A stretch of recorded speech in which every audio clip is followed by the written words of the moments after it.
TDS में deductor क्या क्या गलतियां कर सकता है? मिस्टेक्स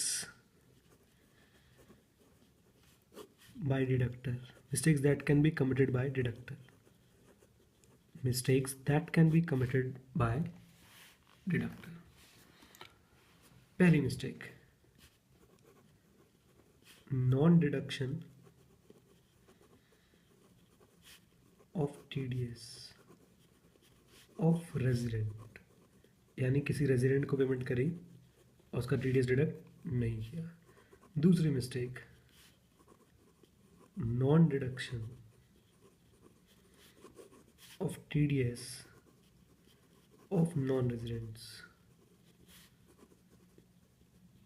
बच्चों एक तीसरी मिस्टेक भी है,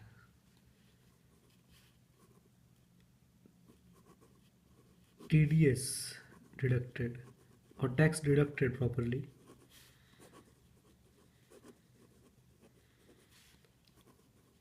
but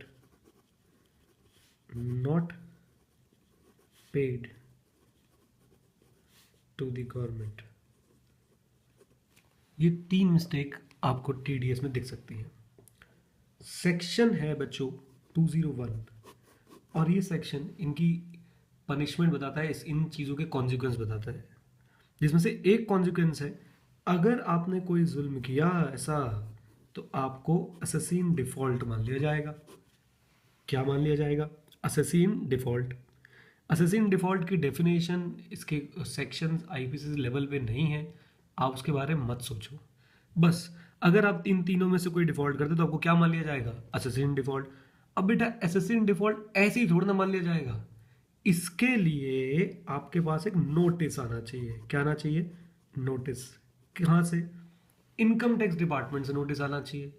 अब इनकम टैक्स डिपार्टमेंट बेटा नोटिस कब तक भेज सकता है, इस पे फाइट है।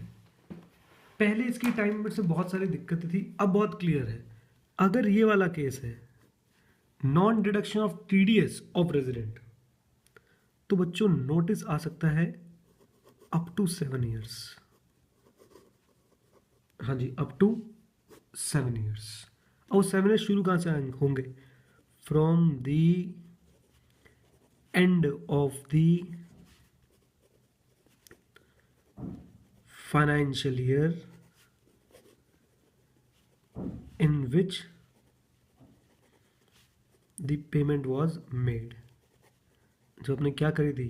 पेमेंट was made और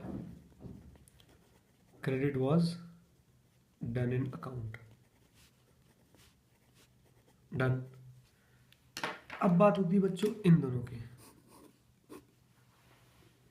इन दोनों में नो टाइम लिमिट, यानी ये दोनों केस अगर आप देखोगे कौन कौन से, एक तो सर नॉन रेजिडेंट को पेमेंट कर रहे थे और टीडीएस डिडक्ट नहीं किया, तो आपको किसी भी समय 10 साल 15 साल कितने भी साल तक आपको नोटिस आ सकता है आपको असैसिन डिफॉल्ट मानने के लिए।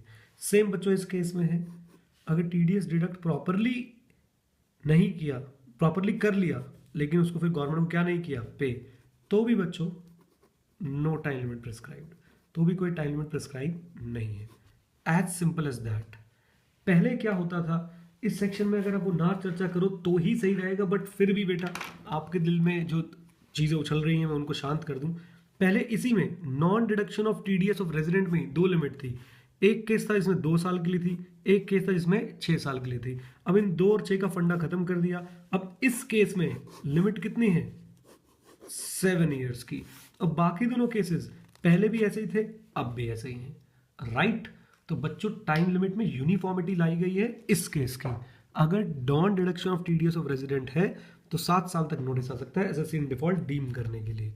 इसके पीछे बहुत बड़े बड़े रीजंस हैं, अब रीजंस में ना जाए, बस यूनिफॉर्मिटी लाई गई है। पहले 2 साल और 6 साल था, अब दोनों इसी में एक ही सिचुएशन है और वो क्या है? 7 साल। बाकी दोनों में पहले भी कोई टाइम लिमिट नहीं थी, अब भी कोई टाइम लिमिट नहीं है।